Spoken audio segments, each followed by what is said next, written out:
Anyone else is coming? 没有吧？今天没来多少人，上课的没来多少人。Okay, let's start. Test. Tutorial 5 for interrupts and NVIC. Okay? And the first two questions are pretty similar. So the first two questions are asking you how to write the priority levels. Okay? So for example,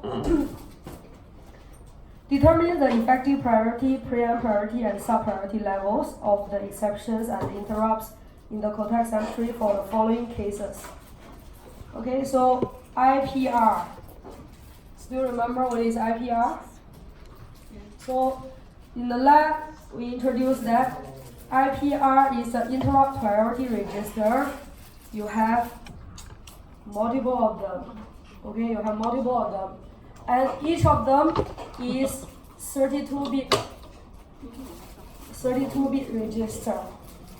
And each of them actually can be divided to 4 different sessions for 4 devices priority setup.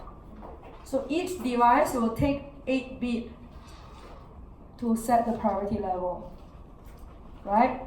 And then within this 8-bit, you can choose how many of them you want to use for the preamp priority and how many of them you want to use for the sub-priority.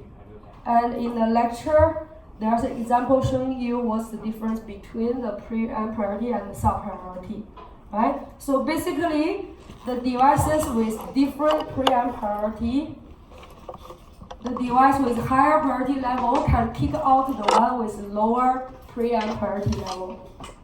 So it can terminate the previous one and do its own priority service routine, and once it's finished, it continue whatever was paused just now. And then for the devices with same preamp priority but different sub-priority, they cannot kick off each other. Okay, so it only determines if these two happens at the same time, these two interrupt trigger at the same time, which one should be handled first, later. Okay, so that's the difference between preamp and the sub-priority. So in question 1, the question is asking you if your IPR width is 2 bits. So what does it mean? If IPR width is 2 bits, it means within this 8-bit, you only can modify 2 of them. Okay, so this is what's happening here. So this 8 bits, okay, is from one of the IPR, but you only can use 2 of them. The rest of the 6 you cannot touch, and this is set by the manufacturer. So this is a hardware limitation. Okay, means you cannot change the values here by the code. Okay, so that's the idea of IPR width. And by knowing the IPR width, there's different priority groups applied. So what's the meaning of priority group? It's actually telling you how many bits you actually trying to use for the preamp priority and how many bits you try to use for the sub-priority. Okay, so whenever you see priority group, you look at this table. Let's say for the first case, the group number is 6. So basically, you are trying to use bit 7 for the preamp priority, all the others for the sub-priority. But due to the hardware limitation, we actually cannot change bit 0 down to bit 5 down to 0. Okay, which means practically we can only use one of the bit for your sub-priority setup. Okay, and you use 1 bit for your preamp priority setup. Okay, that's the idea. And then for B, case B, if your priority group is 3, so if you look at for group 3, this is a case, which means you are trying to use bit 7 down to 4 for your preamp priority and bit 3 down to 0 for your sub priority. But always remember you have the hardware limitation. So for case B, you can see that the only 2 bits that we are allowed to modify, both of them are used for your preamp priority. Okay, both of these are used for your preamp priority. And all the others you cannot touch. Okay, and similar for C and D. So the question here is asking you to write out the effective priority level. So I make a table like this.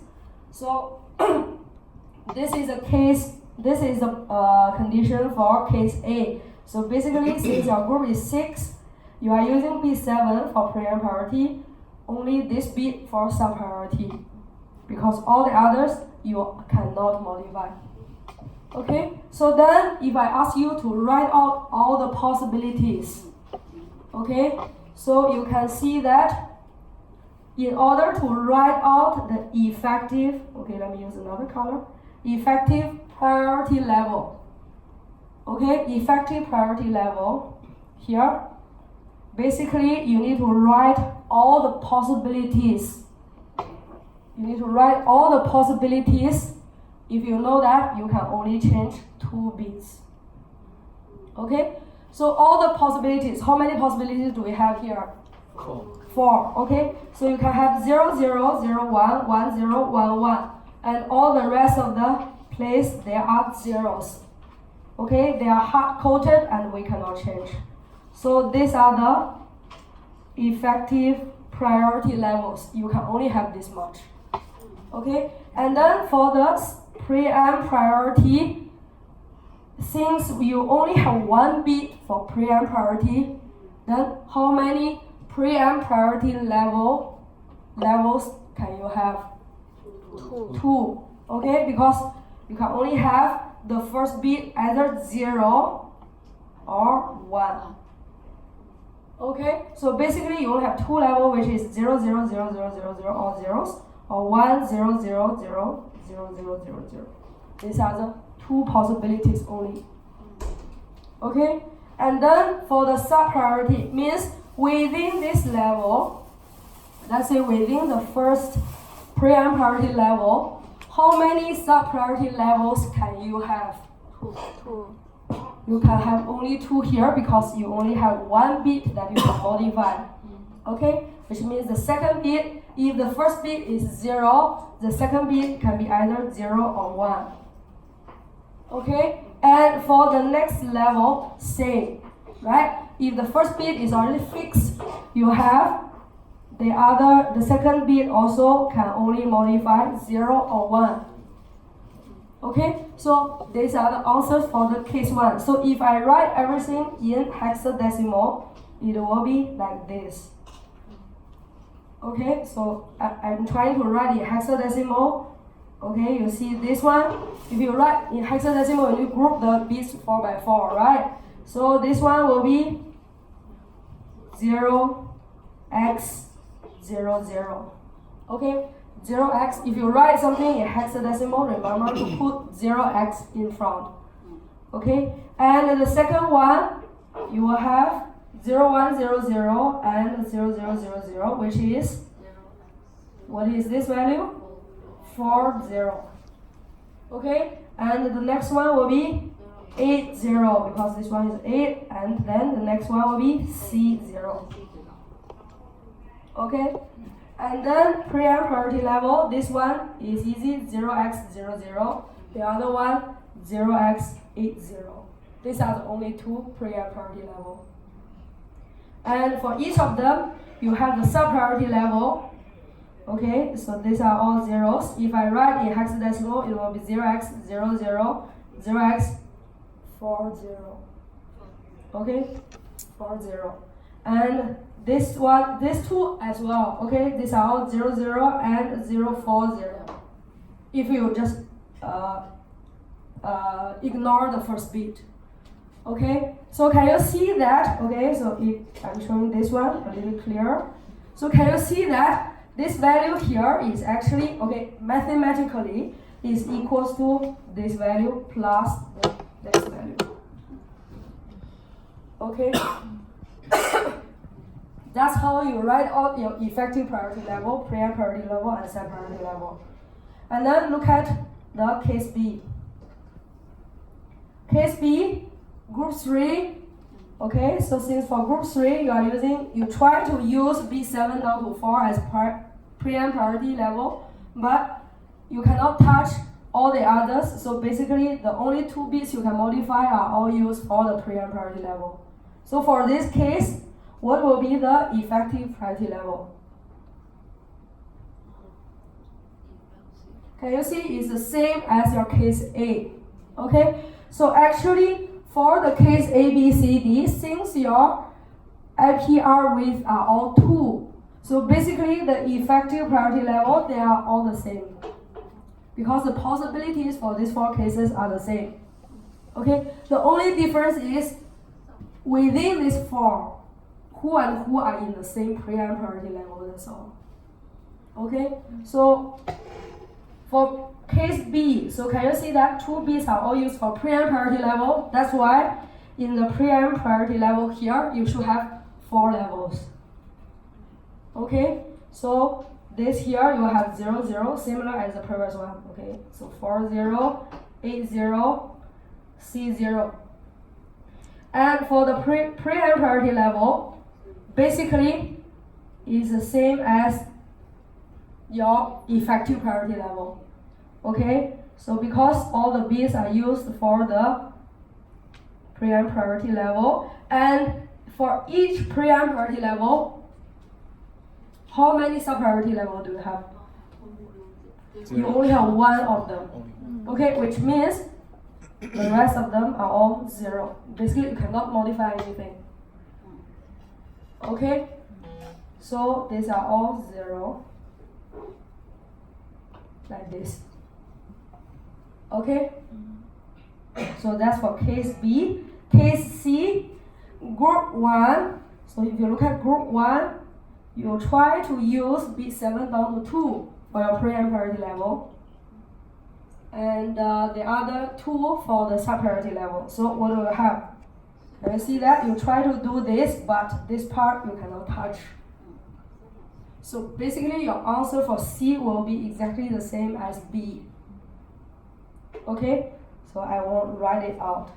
So case D, your priority group is 7. So if you look at 7, none of the bits for preempt priority level, all the bits for sub-priority level. Which means at this case, you still have the 4 effective levels, but they all belong to 1 preempt priority level.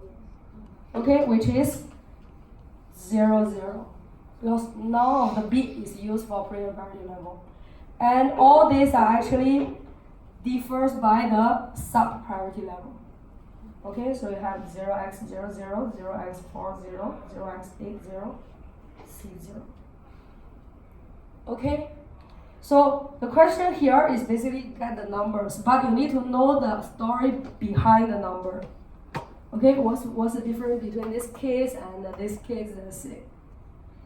So for this case, since basically you can have 4 devices with these 4 different priority levels, but for this case, device who have this priority level is able to keep all these 3s off. Okay, let's say these 3s, one of them is running. If this device giving an interrupt signal, it can terminate all the others and run itself priority service routine. And after that, you can resume whatever you stopped just now. But for this one, none of them can kick the others off. Okay, so that's the difference. Any questions? So if no, I move to the question 2. Question 2 is quite similar, but this is the case in the lab. Okay. So in the lab, we are using this library. And inside this library, you have this definition. You have a constant name underscore nvic underscore prior underscore b equals to 5. Okay, so in the library, you have this constant.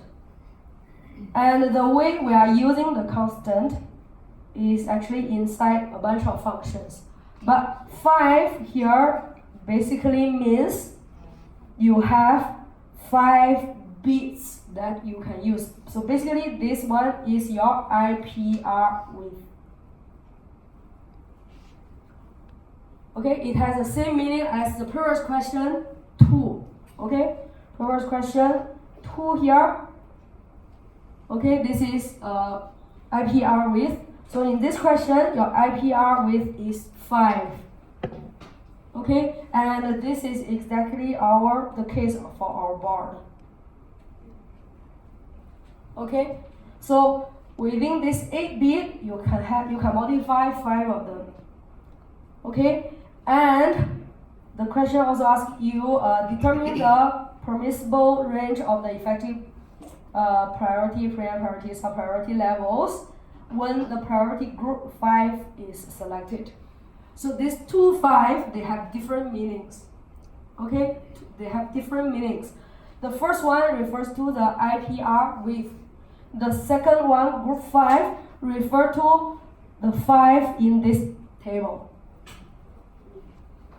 Okay, so it basically helps you to find out how many bits for preamp priority and how many bits for sub-priority.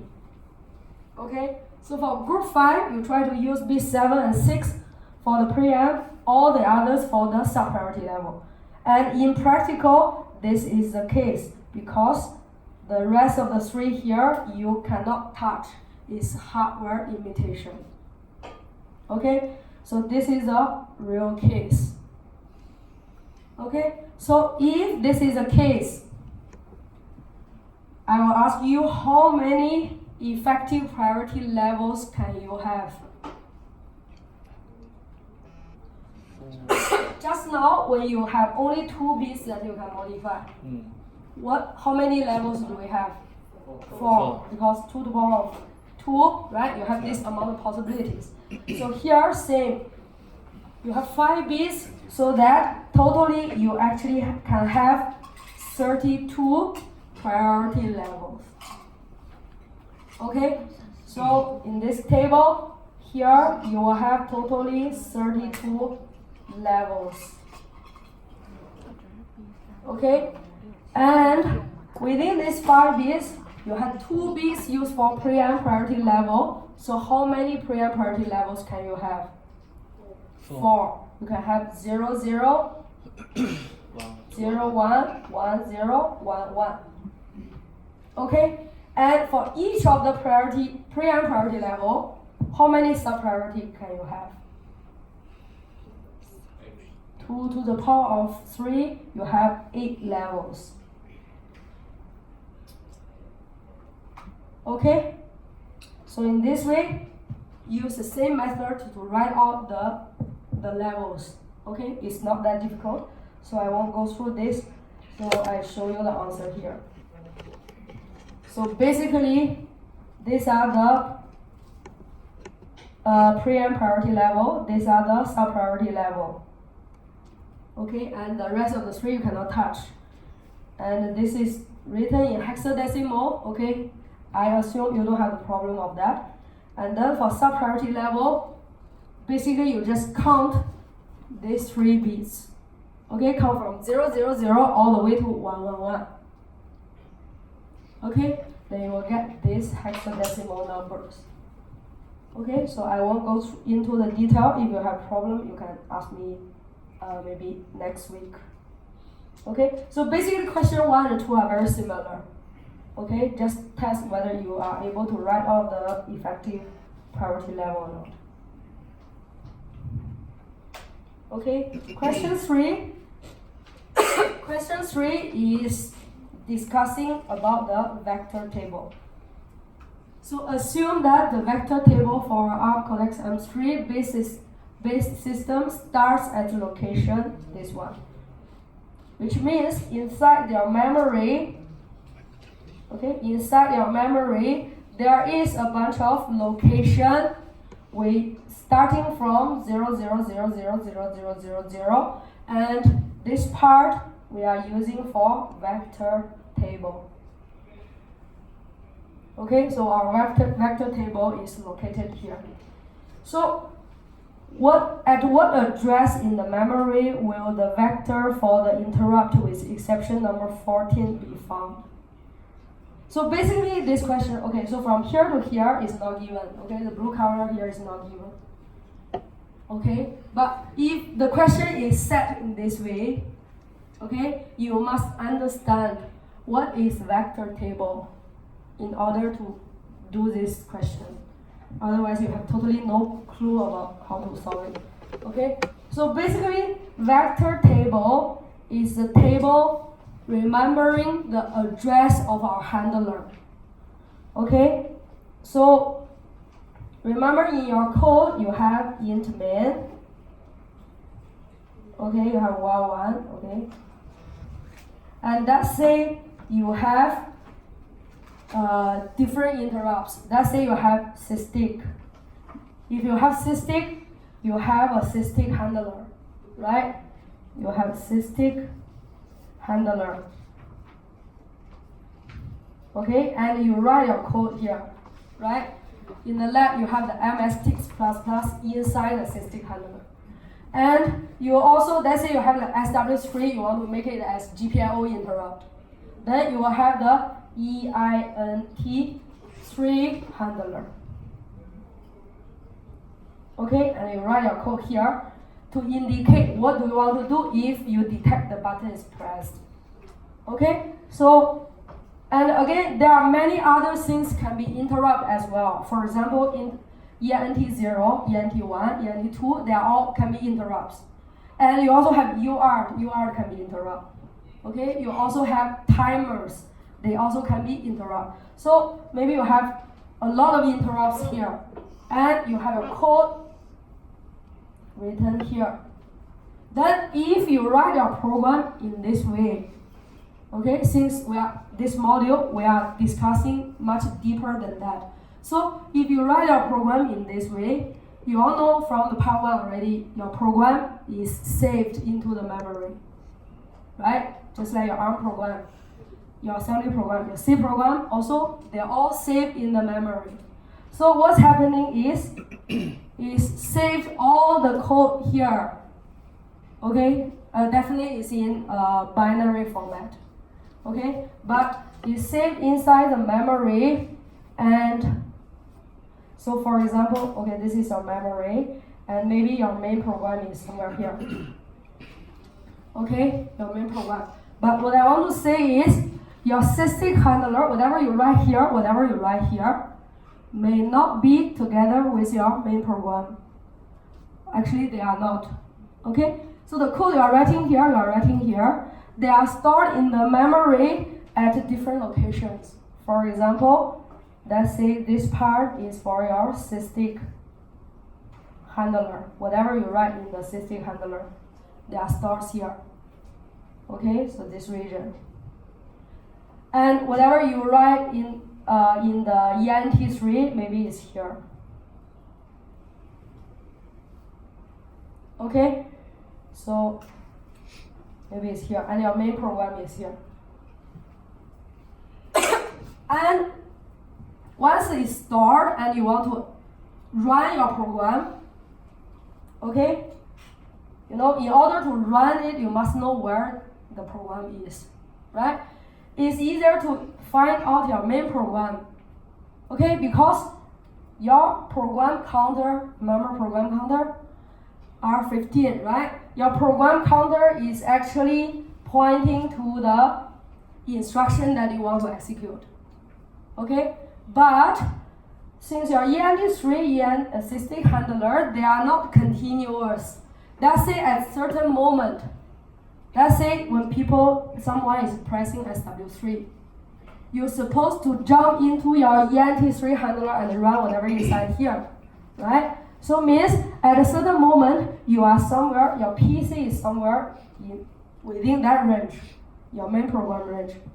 And at that moment, you're supposed to jump to your ENT3 because the interrupt happens. Okay? So you see, in order to jump to that location, you must know where is this code. So basically, the address of your ENT3 handler must be remembered. Okay? So the address, let's say address 1 for this one, and also your address of the SysTick handler also needs to be remembered. They must be stored somewhere so that when the time you want to jump to that, you can find all the address. Okay? So that's the usage of vector table. So vector table is basically record all the addresses of your handlers. Okay? So if I draw it out, it will be something like this. So basically here is your program, okay? Let's say your main program here. And you have a handler, let's say this one is SysTick, this one is ENT3, this one is ENT0, that's it. And they are all stored inside the memory. Okay, it may not be continuous in this way, but this is memory. Your code stores here, and these are the addresses. As I said, you want to remember these addresses. So actually, these addresses are recorded inside this one we call vector table. Okay, for example, okay, I think SysTick handler is exception number 15. So I didn't draw the complete table, okay? But you have the exception number from 0 all the way to 15. And 15 is actually your SysTick. Okay, this one is your SysTick. So at this slot, it actually stores a memory address. Let's say 0x000, I don't know, 10, arbitrary number here. So this is actually the address for your SysTick handler. So if, let's say, this one is your SysTick handler, your code is somewhere here. So address 4 is actually stored at this location. Get it? So that's the idea of vector table. Okay? So vector table remembers all the starting address of your handler. Okay? Then once you understood that, the question is easy. So the question is asking you, if you know that your vector table stays at this location, means starts from 00000, then where the address for the exception number 40? Okay, which means go back to this one. This is your vector table, and you know it's start from 00000, and they are storing addresses. And my question is, what is the address? So here, what is this address for my exception 40? That's the question. Okay?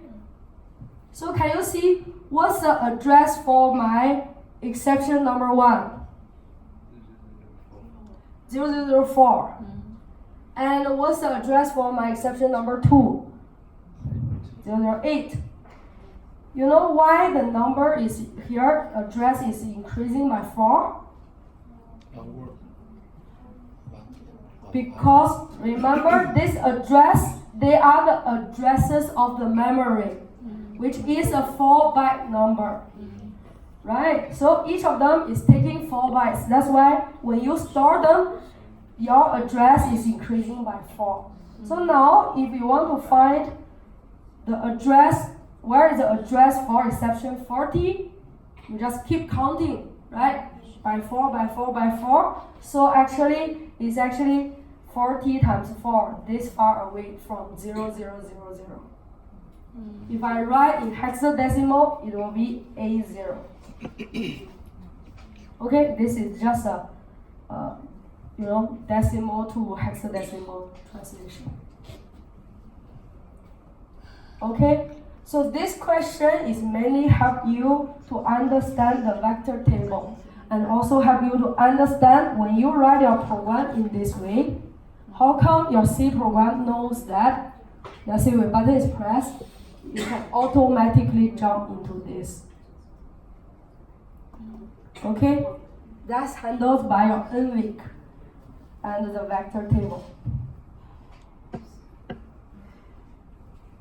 Okay, so basically that's part of the under the topic of interrupt, because you need to figure out, you need to understand how the program can automatically jump to here. Okay,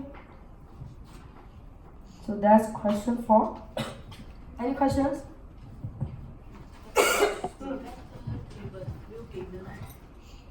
Vector table usually will give the table up to all, for all the system exception, means from 0 all the way to 15. So yes, so I will show you the table.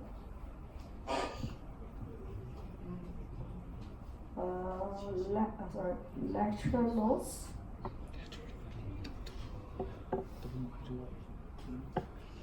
So in lecture notes, you have the table.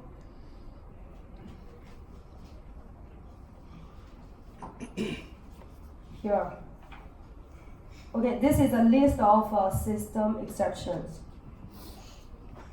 Okay, and it explains the vector table. I think here.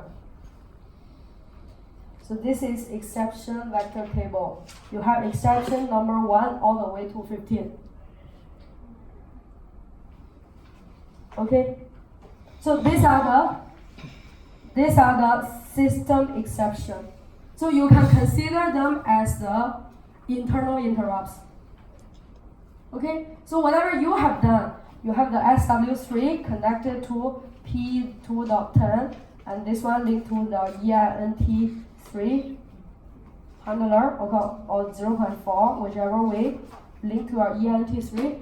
This is external interrupt. Okay, so these are internal interrupts basically. Okay, so external interrupt actually counting from 16 hours. Okay, so that's the idea. So I think it's better to go back and read the lecture notes one more time after the tutorial. Something maybe you felt you understood, but you didn't actually. Okay. So that is question 3.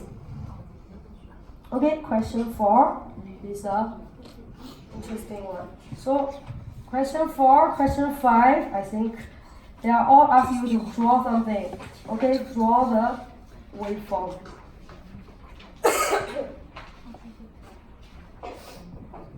Okay, I put some color on the waveform. So basically, question 4 is talking about if you have 2 interrupt signals. Okay, you have number 1, number 2, and they are asserted in the manner shown in the figure below. Means, okay, this is in time. Okay, and then these are the signals coming in.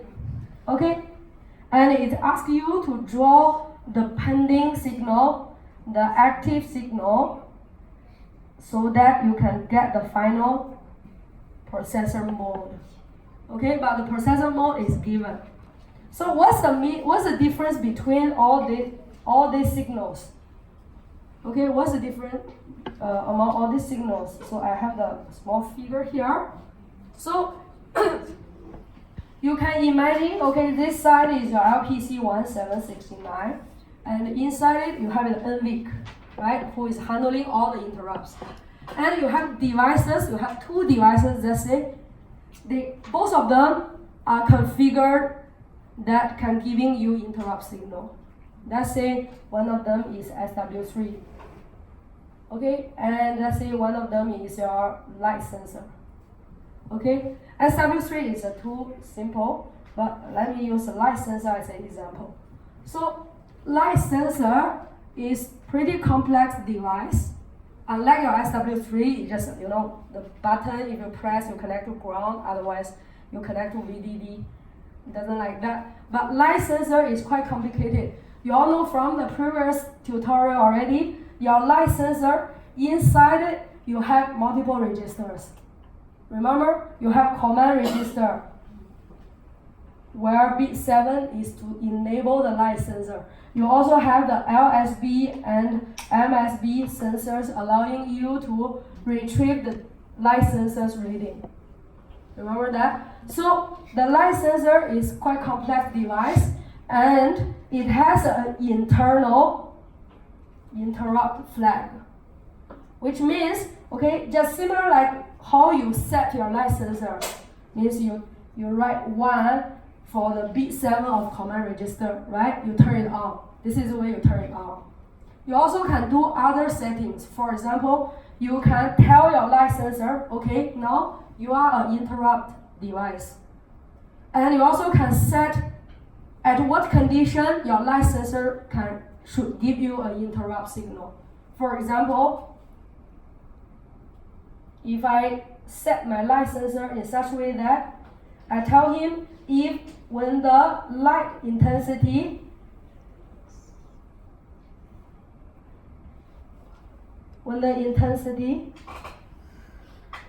let's say when the intensity is less than 50 lux, if this condition is satisfied, I want my light sensor to give me an interrupt, means give the LPC an interrupt signal. You can do that.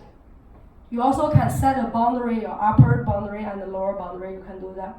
Okay, but what I mean here is when this condition happens, what will happen is there is an internal interrupt flag will become 1 if this condition is satisfied. And what will happen is once this flag is 1, it gets sent to the NVIC where your LPC is. And in your NVIC, you have a pending flag. So, which means once you see here's 1, this 1 is going to be sent to your NVIC, and your NVIC's pending flag will be set to 1. Why we want a pending flag? Is because remember, NVIC is not only handle 1 interrupt, right? It handles multiple interrupts. Although you have an interrupt coming from light sensor, this may not be the one that I want to deal immediately. I want to deal with immediately, depending on my light sensor's priority level, right? Let's say I have 2 devices. Both of them give me 1. Then your NVIC needs to make a decision. Which one should be handled first? Okay? And then that's why it's useful to have this pending stays as 1 until your NVIC or your processor start to handle it. Okay, so this is like the waiting list that giving the flag. Okay, there's something that here you need to handle later. Okay, but you need to, depending on the priority setup inside the NVIC, you decide which one you want to deal with first. Okay, so basically go back to the question. The signal given at the very beginning, this tool, okay, this tool, which has have been drawn for you, this tool actually the signals, you can consider them the signals from the device, external device, okay, which means at the beginning, okay, so at the beginning, nothing happens, and then suddenly, let's say first one is your light sensor. Light sensor, the condition is satisfied, let's say light below 50 lux now.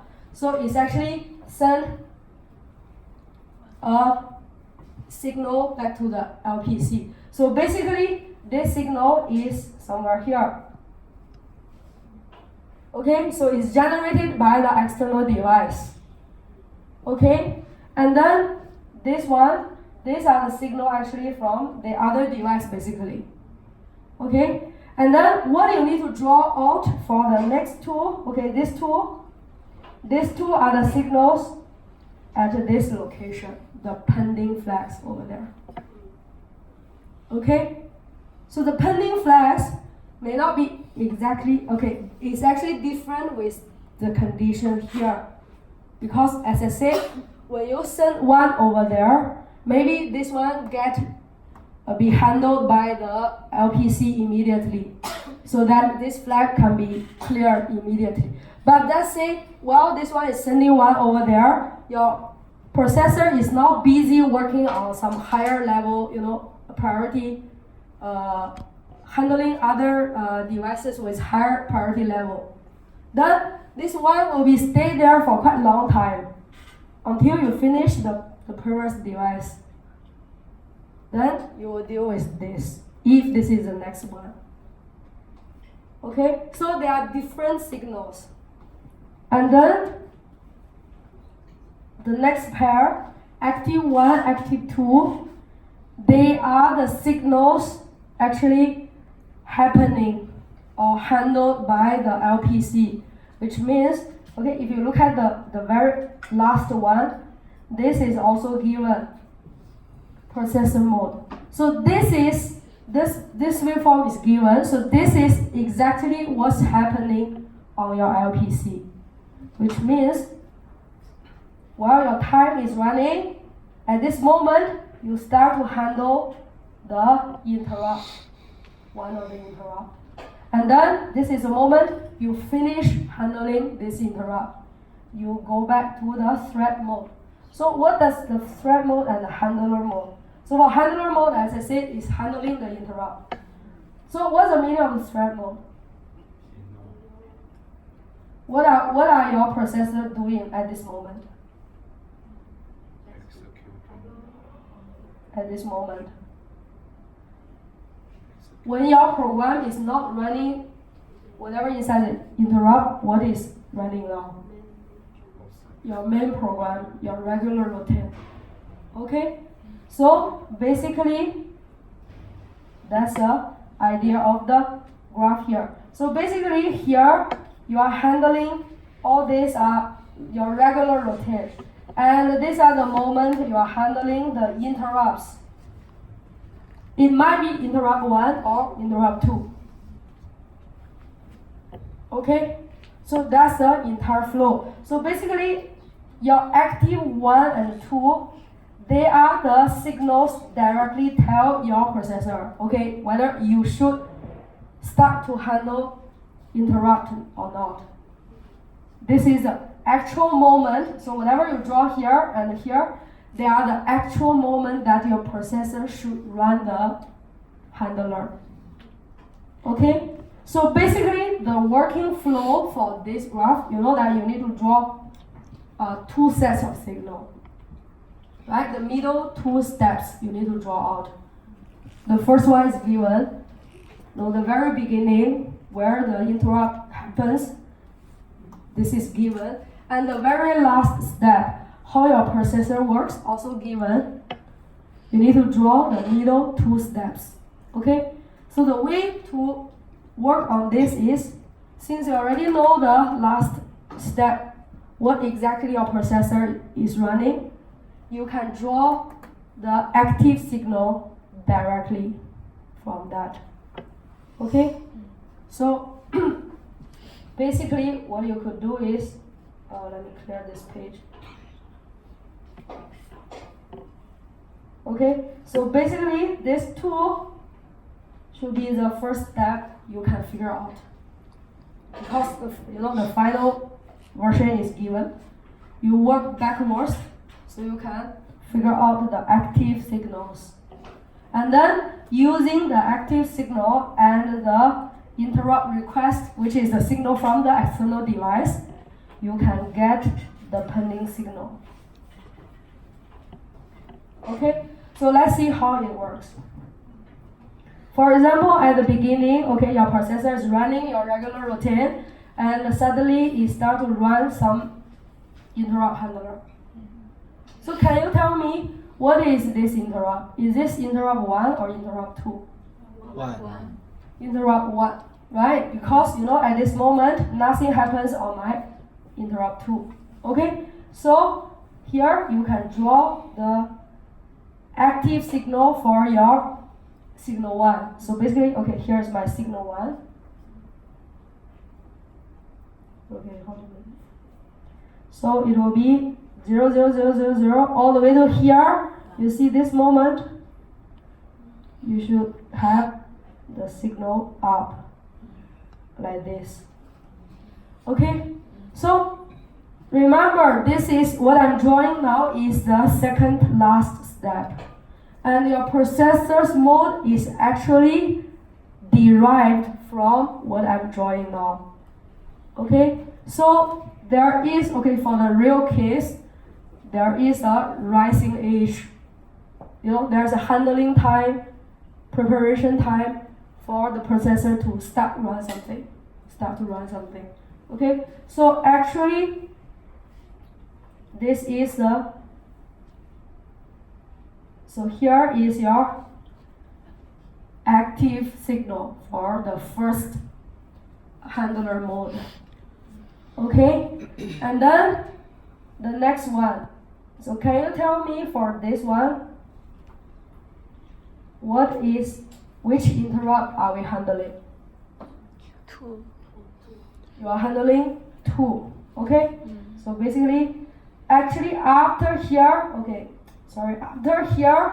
after here, basically you finish one round of your handler already. For this one, it's already done. Okay?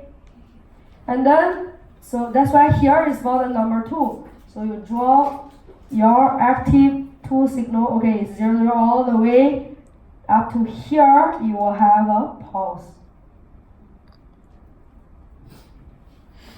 Okay? And the first one is stay all the way to here. Okay? And then 1. for the next one, this 2, what are these 2? They are this one basically, right? So up to here, you finish this.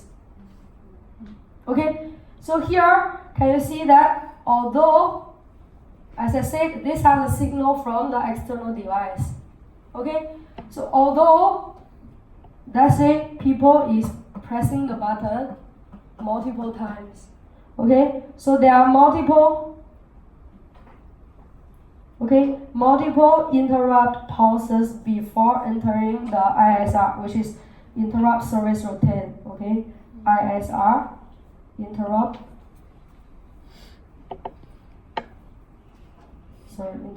service routine. Basically, this is whatever you write inside your handler.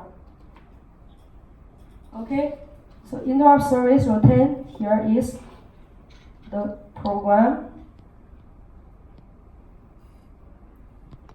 written inside handler. Okay, we call it interrupt service routine. So whatever code you write inside the main program, we call it regular routine. Okay? So can you see that there are multiple interrupt signals coming in, okay, before you start to handle it.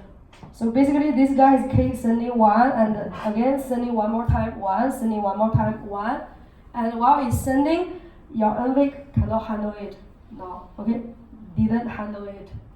And then once it determined to handle it, it just run the handler once.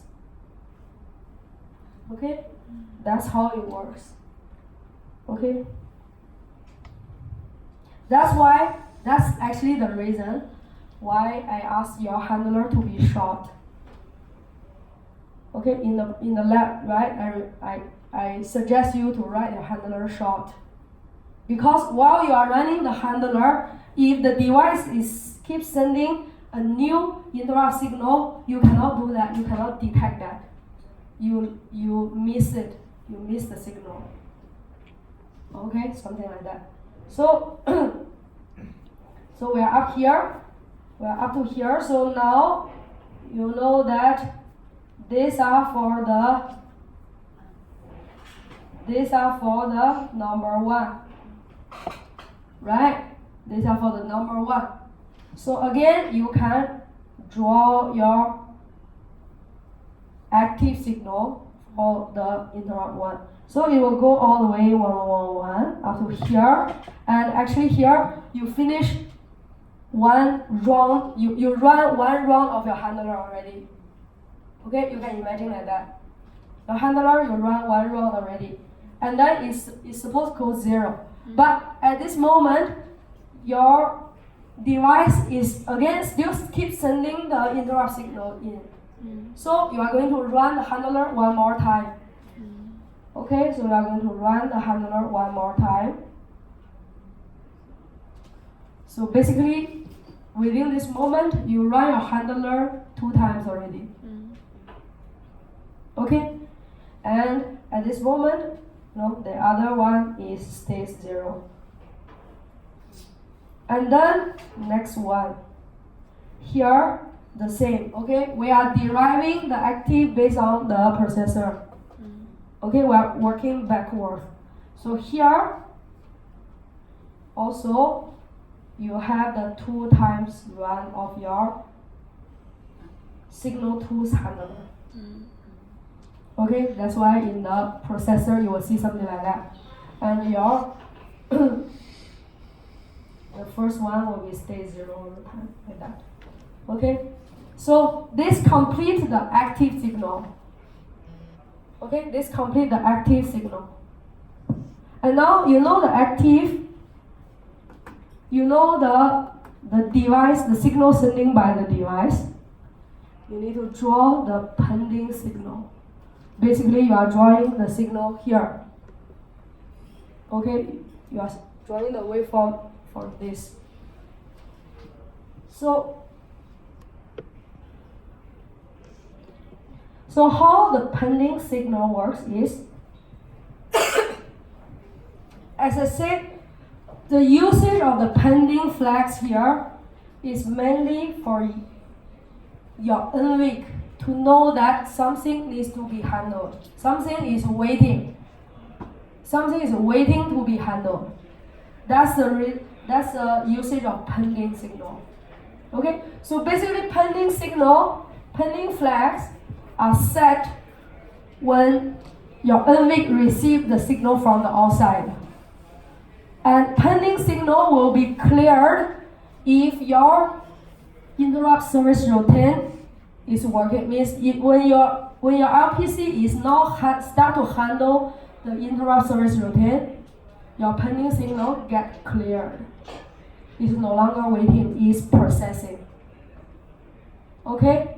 So that's how you set your pending signal and clear your pending signal. That's the reason you can draw the pending signal out. So, okay, one more thing you need to pay attention in the question. It says there is a delay by 1 delta time from the interrupt request signal. For your pending signal. Okay, given that pending signal are delayed by a delta time t from the interrupt request signal. What's the meaning of this? This means, okay, can you see that this is a moment your external device give the signal. Here, your external device inform your NVIC, okay, there is a interrupt coming in. Okay, and based on the question, you will have a delay time for the pending signal, which means your pending signal is going to be delayed. So I don't know whether I'm clear enough. So from here to here, you will have 1 delta t delay. Okay, so there's 1 delta t delay for your pending signal. So your pending signal will go 1 here and then stay as 1. Stay as 1. to inform your NVIC that okay, there is something that you need to handle. But as I said, it will be clear immediately if your processor is not handling it. Okay?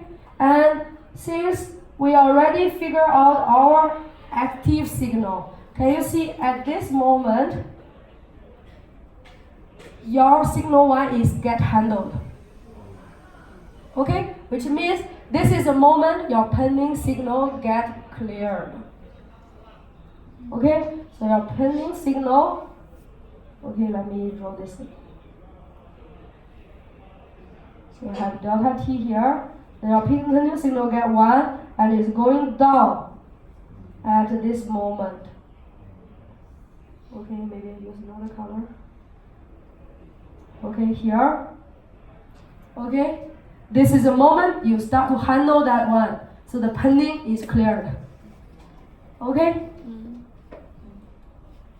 So the pending get cleared here.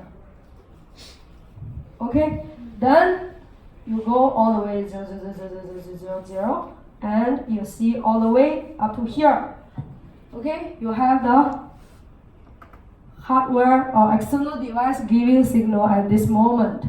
Again, you have 1 delta t delay. Okay, so you're going to go up, and here you will have 1 delta t time delay. Okay, and then again, when you will clear it,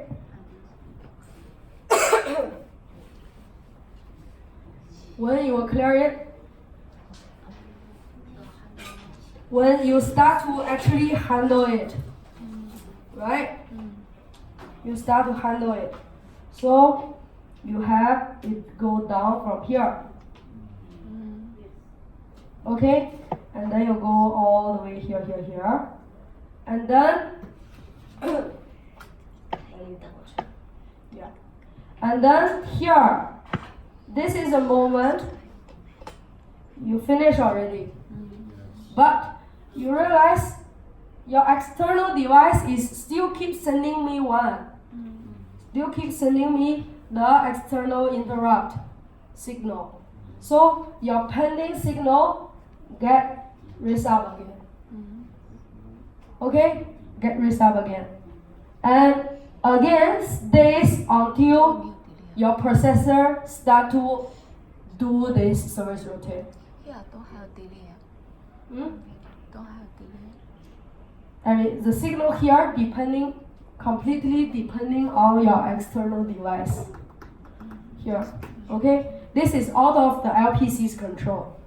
This is, as I said, from here. Okay? That's why, okay, in the lab, I didn't have time to introduce the light sensor interrupt. But the light sensor interrupt, if I got chance to introduce that, I will say this flag, you need to remember to clear it. Someone forgot to clear it, you will have this problem. Keep sending the interrupt flag to your LPC.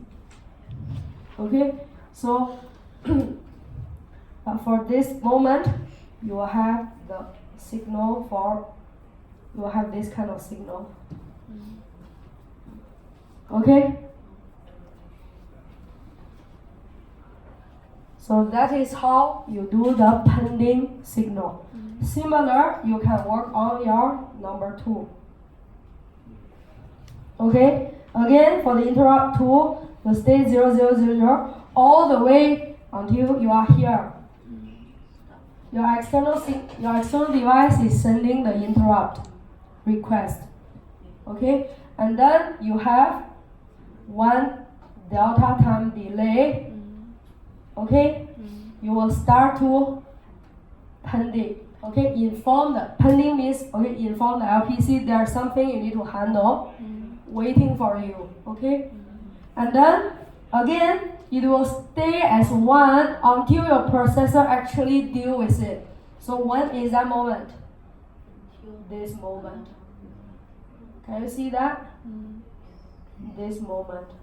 So basically, your pending signal will stay this long all the way to this moment get down. Okay, so that's how it works. Okay, and then continue to go all the way here and here as well. So you have 1 delta time delay, go up and then go down at this moment when your processor is handling it. Okay, and then you go all the way down until this moment. Can you see that? Okay, this moment, oh, sorry, the previous moment, this moment, okay, external device tell you, okay, there's one more request. Okay, then again you need to raise it up all the way until the moment you start to handle it. Okay? Where? You mean here? Yes, it's handling this interrupt, but you still raise it up because you want to inform your LPC that, okay, it need to be done one more time. Okay, that's the pending. Pending is basically like make a reservation. Okay, so this complete this question. So basically here, I mean that's the working procedure. You need to figure out the active signal first and then figure out the pending signal. That's the moment when we solve the question. But in the real case, is this way. You have the external signal. It will trigger your pending signal, and your pending signal will stay as 1 until your processor is able to handle it. So that's the actual sequence when you have interrupt. But we are solving questions. That's why that's the sequence we figure out the answer. Okay? So that is question 4. And question 5, yeah. Then question 5 is a correct flow. Means, now you don't have anything on the processor mode. You need to derive that. So for this, you need to follow the procedure. Basically, you have the interrupt request from the external device. You want to figure out the pending, how pending looks like, and you will figure out how active look like. But in order to do that, there are many information must be given. Okay, for example, the pending signals are delayed by 1 delta t from the interrupt request signal, which means here you have, when this one is on, you have 1 delta t delay to on your pending. Okay, and you have the highest priority pending interrupt is processed right after it's pending. So now you have 2 interrupts and they have the priority difference. Okay, as is mentioned here. Okay, so interrupt 1 has higher priority than the interrupt 2. Okay, and based on this one, the highest priority pending interrupt is processed right after its pending signal is active by 2x delta time delay. Okay, so this tells you how to derive the active signal from the pending signal. Okay, so the first dot point is telling you how to derive the pending from the request. The second one is telling you how to derive the active from the pending. Okay, and so on. So there are, more information provided compared to the previous question. Okay, and you also know like which one should be handled first, which one should be handled next. That's why you can do the correct sequence. Okay, so I think maybe I stop here. How much longer? 后面有答案了吗？ I don't want to quickly go through this and go through that. It's like I'm providing answer. I want you to try this by yourself, since I have this one introduced already. Okay, so I won't discuss this now. So we'll discuss this next week. Okay, and yeah, so that's all for the tutorial. If you have any questions, you can ask me lab or the tutorial. Okay.